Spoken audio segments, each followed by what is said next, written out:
of this year.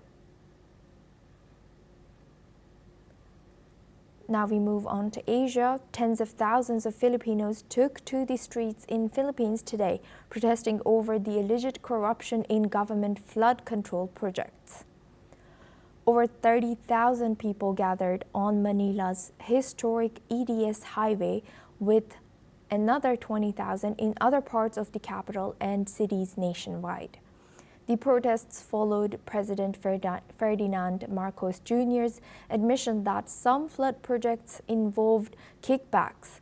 Organizers say people are suffering from floods while others enrich themselves.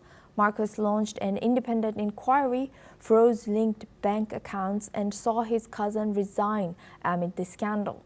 The president urges peace, but warns security forces will act if violence breaks out. Let's have a look at what some protesters have said.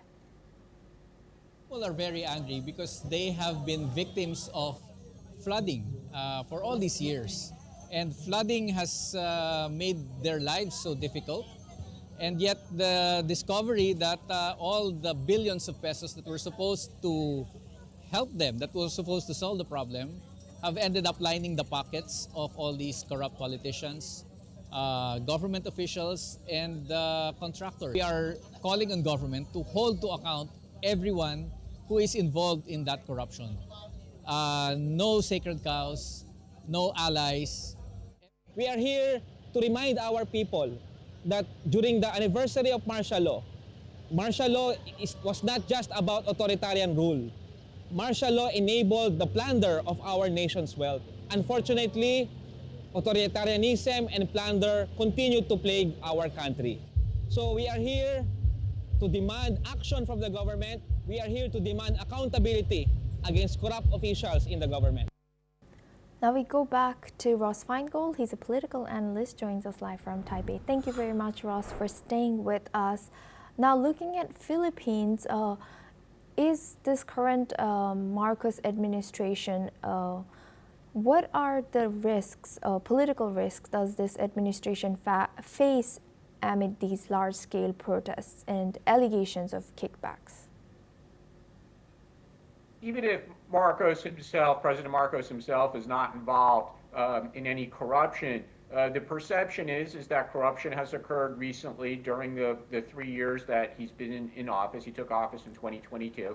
And then as far as the risk going forward, he could have a significantly weakened presidency in the remaining 3 years of his term. Now, Philippines does not allow running for a second term, so he's term limited to 1 term. So he doesn't have to worry about being reelected, but he does have to worry about very quickly becoming a weakened and lame duck president much earlier than he normally would. One would say he'd be a lame duck in the final year or so of his term. But if he's significantly damaged and it continues to be revealed that people close to him or government departments within his government were irresponsible in the spending and oversight of these public infrastructure projects, then it's going to significantly damage the remaining 3 years of his presidency.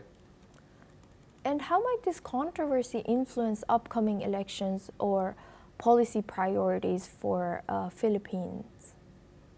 Well, the interesting thing there is when you talk about policy priorities, of course, poverty alleviation programs are an important part of government spending in the Philippines, as is public works and infrastructure, which is the focus of the current scandal. But in recent years, under President Marcos's leadership, military spending, especially given the risk presented by China in the South China Sea, or the West Philippine Sea, as they call it in the Philippines, has resulted in President Marcos advocating for significant increases in defense spending. Now, if he needs to regain popular support and make up for this current scandal, he's going to have to shift funds from defense spending back to social spending and public works, and that might hurt the modernization program that the Philippines military desperately needs.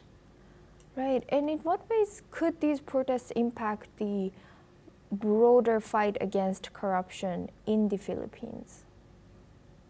Unfortunately, this is a recurring cycle. So under his father, who was forcibly removed by public protest in 1986. There was an extraordinary amount of corruption. This is well documented. But unfortunately, in the decades after democratization in the Philippines, over the past nearly 40 years, there's also been terrible problems with corruption under all the presidents.